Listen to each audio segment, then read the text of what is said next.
صباح الخير. عايزة اقولك كلمتين كده بفكر بيهم نفسي وبفكرك، وعايزاكي تحطيهم في دماغك دايما. اول حاجة، فكرة السعي والانجاز. ربنا امرنا اننا نسعى بس مش مطالبين بالنتيجة او بتحقيق انجاز معين للسعي ده. انك عندك مشكلة في حياتك وبتفكري في حلها حتى لو ما حلتيهاش، ده مجرد سعي. ربنا هيحاسبك على السعي ده نفسه، على التفكير في حل المشكلة دي، مش هيحاسبك على انت حلتيها ولا لا، لان دي مش بإرادتك. فعايزاكي تحطي دايما في دماغك ان النتيجة او الهدف النهائي من الوصول في اي حاجة دي ربنا مش هيحاسبك عليها. فعايزاكي ترتاحي وتستمتعي برحلة السعي ديت حتى لو محققتيش اي حاجة، علشان تكوني مطمنة وتكوني مرتاحة وانتي بتتحركي، وعلشان ما يجيلكيش بيرن اوت، وعلشان ما تربطيش قيمتك بالانجاز او اي حاجة انتي بتحققيها. مادام ربنا عارف نيتك وان انتي بتسعى قد ان انتي تكوني شخص احسن، وان انتي تزكي نفسك، وان انتي تعلي مستواها، وان انتي بترتقي بنفسك حتى لو ما وصلتيش لده كله، لكن ربنا شايفك. النقطة التانية وهي الأثر. طول ما انتي لسه فيكي روح، طول ما لسه فيكي حياة، طول ما لسه انتي بتتنفسي، طول ما لسه انتي قادرة تتنفسي، اذن انتي بتأثري بطريقة ما. انتي ممكن تكوني انتي مش عارفاها، ممكن تكوني بتأثري بطاقتك، بس قعدتك المريحة مع عيلتك، بتأثري بأي طريقة، بكلمة قلتيها، ببوست نزلتيه on السوشيال ميديا، بأي حاجة.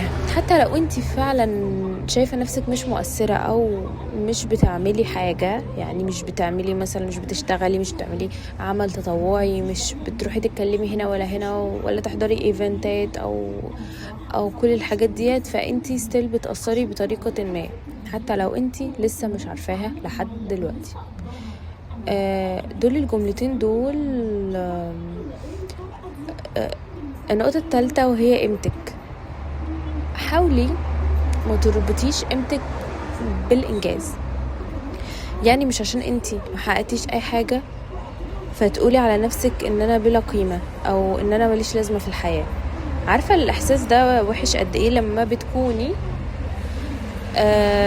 مش حاطة رسالة، او مش عارفة رسالتك في الحياة، او مش عارفة شغفك او هدفك في الحياة ايه على مستوى كبير، اللي هو الرسالة.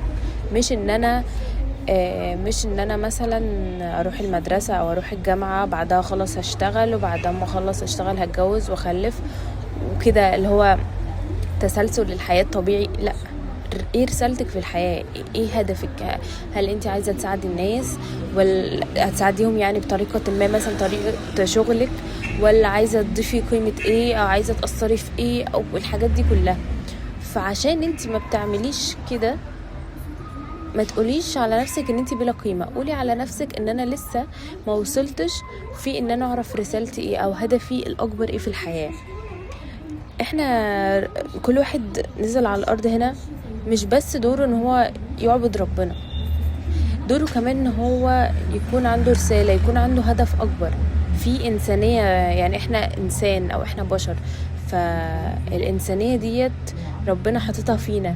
ممكن مثلا تخدمي الخدمة ديت لوحدها، ان انتي مثلا تشتغلي عند ربنا، ان انتي تتطوعي في عمل خيري، تعملي حاجة، دي لوحدها رسالة. يعني مش شرط رسالة حاجة كبيرة قوي زي ما انتوا مثلا ممكن تكونوا مفكرين. مش شرط تكون رسالتك اللي هو انا اكون حد مشهور او مؤثر لدرجة كبيرة او انفلونسر، يعني حد اللي هو كبير. مش شرط كده خالص. ممكن تكون رسالتك هي انك بتحب تتطوع في اعمال خيرية، هي انك بتحب تساعد في بيئة مجتمعك او اي حاجة. دي ممكن تكون رسالتك عادي، بجانب ان انت مثلا متجوز ومخلف وبتشتغل وعايش دورك الطبيعي. فالرسالة ممكن تكون حاجة بسيطة، كل ده جنب ان انا بعبد ربنا. ولكن انا اعبد ربنا وان انا اعمل الحياه الطبيعيه بتاعتي التسلسل ده بدون ان انا ما يكون لي رساله. هتحس ان انت في فتره من حياتك ان انت عايش عشان ايه، يعني ايه اللي انت بتعمله.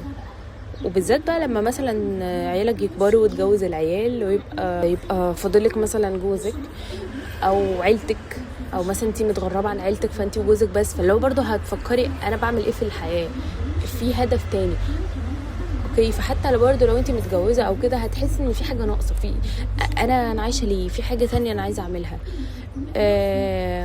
انا يمكن بتكلم عن الانسان بشكل عموما، بس يمكن اقصد اكتر الناس اللي هي عندها طموح زيي، والناس اللي هي على طول بتفكر ان هي ازاي تطور من نفسها وان هي تعلى اكتر واكتر في التزكية عامة، عشان تبقى يعني نسخة كويسة، يعني ربنا يعني يرضى عنها او كده.